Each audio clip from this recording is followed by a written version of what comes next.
To run well at a big price. He's got a good record at this track. He's dropped down the weights. Just signs that he was returning to form with the way that he travelled through the race here last time out. And then we got number 7, Mutanasseq, and this is a case of last year when your brother said it could be a fast-paced setup, and he proved right. And you're saying the same, it could be a fast-paced setup. Him and Mutanaaseq and My Honeybee are the two that I like at the prices. Mutanaaseq, who is a 4-time winner here at Catterick in the past, comes from a stable that are in good form at the minute, has dropped in the weights and was keeping on last time out over course and distance. A good gallop today would really suit. Number 5 is My Honeybee, who is a filly who's been in form last time out, a good run at Chester. Yeah, she's a much younger horse than, say, Mutanaaseq, and have to be at the top of the list in terms of fancies for this race. Nice enough draw in stall 5, good gallop will suit. Back to form off a handy rating at Chester last time out when caught close home, and the yard are in good form. Surely a short price for best turned out as well with that hit B on her hindquarters. And number 4 is One More Dream, who was 5th at Ponty last time. Quick turnaround is probably a positive. Seems better on or weather than turf, but does have a split mark as a result. And the sole turf win did come at this track. There are positives there. Often gets quite warm in the prelims, and is actually so far staying nice and relaxed today.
Black armour and cap, white black seeds of bottom half, number 10.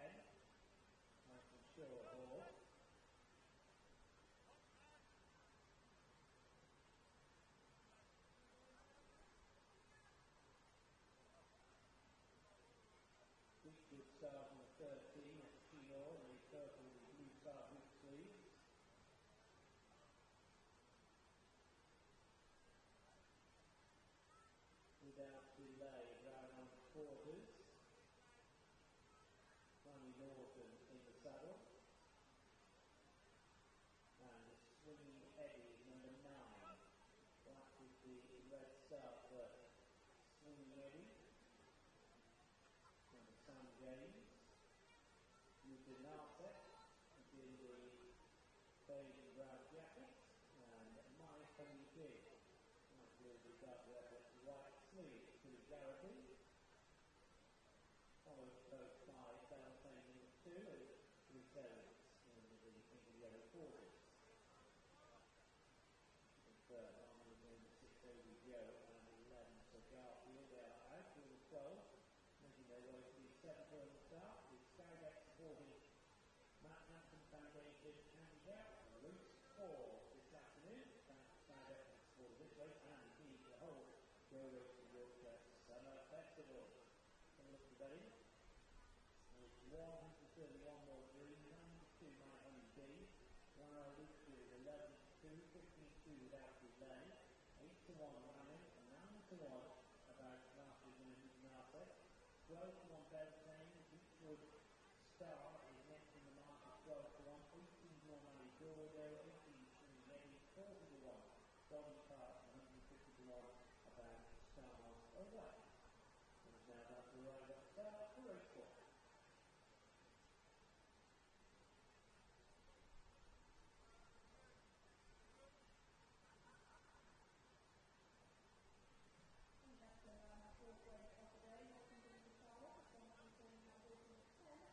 Thanks very much, chaps. Good look at them in the parade room once again for this 4:10. More competitive than has been the case earlier on the card, with One More Dream heading a competitive market, 100-30 for the Sky Bet supporting Matt Hampson Foundation handicap of the extended 7. My Honey Bee 9-2, Lala Lucrative is 11-2, without delay 15-2. Langholm is 8s. Plenty of course regulars in here. Mutanaaseq be another one, 9-1. Beltane 12s, as is Beechwood Star 18s, and bigger the rest. 12 going to post. Let's get back to the boys.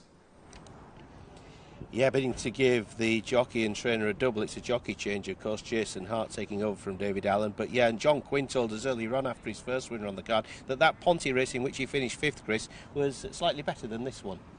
Yeah, I think that's a fair enough view to take, really. It was a competitive enough race of its type at Ponty last time out, and higher grade, I think it was that a knot 75 maybe, and this is a knot 65, so it probably was a better race that he ran in last time out. He's yet to win the races on the grass that he has done on the all-weather, but he's got one turf win in 15 starts, I think it is, to his name, on the turf, and that one did come at this track, which you'd take as a bit of a positive. And I think it's interesting that he's got a little bit warm, but he's not quite as warm as he was the other day at Ponty, and they've gone for the quick turnaround with him again today, a 5-day break. Now, this horse, when he returns within a week of his last run, he's done it 9 times. He's got 4 wins, 4 places from those 9 runs when he's within a week of his last run. So I think the quick turnaround is a real positive for him. He ideally wants a good pace to aim at, and as we've touched on already, he's probably going to get one. So he is an interesting runner. Yeah, and last year's winner, Mutanasseq, again, he's very likely to get the same setup. He's for Grange Park Racing, and Alan Crombie is here with the other syndicate members today. Mutanasseq, it could well be his race again, Chris, really. It could well be. He's dropped to a mark £8 lower than his last win. Draw might not be ideal in stall 11, but he'll get himself a good way back, hopefully be able to get tucked in, and then they'll fan out up the straight, and he might just be able to find a way through. He wants that good gallop to go at. His winning form, I think if you look at his last 5 handicap wins, they've all been with really slow finishing speed percentages. The numbers that you get through Race IQ, Timeform do their own. Looking at those figures, it's always slow finish races that he wins, and I think this might be one that there's a chance that they do go too quick in this, because you've got the likes of Swinging Eddie, who could be up on the gallop. You've got Langham, that if he breaks better will be right up there, and Beltane, who often goes forward. Lala Lucrative, who's been gelded since he was last seen and has a hood on, is one that can go forward as well, and he looked fairly revved and edgy in the paddock. I think Lala Lucrative ideally suited maybe by a bit slower ground than he's got today. Yeah, and Langham, who we know is ultra consistent, those defeats, he was doing nothing wrong. They put various headgear on him. He did get his head in front a couple of outings ago. He can go forward, but he's in drawn 12, so that might be a bit of a struggle. And Swinging Eddie, like I say, you put this one up as a potential danger. Yeah, Langham has never won off a mark this high, so maybe from a point of view of handicapping, he's going to need to do something that he hasn't done before. Swinging Eddie, he has dropped back in the weights. He's got form around here, and last time out I just thought he looked like he was back in a little bit of form, so he would be the other one that I've had on my shortlist. But it was two against the field for me in this, with Mutanasseq at a biggish price, and My Honey Bee, who's well handicapped, came back to form last time out. Stable are going well, nice draw. Lots, I think, in that horse's favour, and she's another one that is taking a bit of a drop in class. She's been in 75 and 70 company recently. She's into a 65 today. And Lala Lucrative, well named by Profitable, gelded since last ran and hooded first time from a good draw in 4. And they're off. 7 furlongs in front of them, and Langham was smartly into stride for this Sky Bet supporting Matt Hampson Foundation handicap. Right there to the inside is Beltane, and between horses Swinging Eddie. To their outside, Body Parts is taking a prominent role as they cover the first furlong and a bit. Down the far side, Manny Gordo's got a pitch to the outside. Lala Lucrative Green Colours gets the cover. One More Dream is currently held up, followed by Stars Away, and then My Honey Bee, Mutanaaseq and Beechwood Star. They're at the end of the back straight, and it is Beltane going the shortest way from Langham to the out in the green and yellow jacket.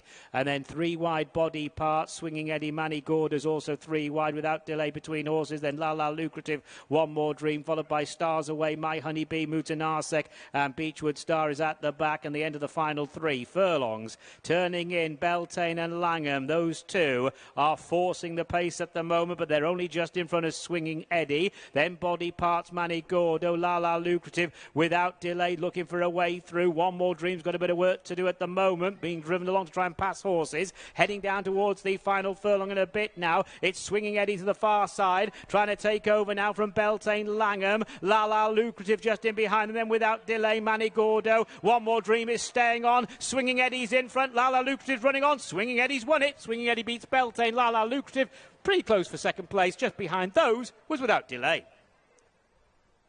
Yeah, Swinging Eddie was part of a double on the card for Grant Stewart a couple of years ago. I think Muse House was the other one who's since moved stables. But 9, Swinging Eddie, another course and distance winner here. £2 lower this afternoon, of course, from the good 7th last time out. And Sam James, the winning jockey, of course.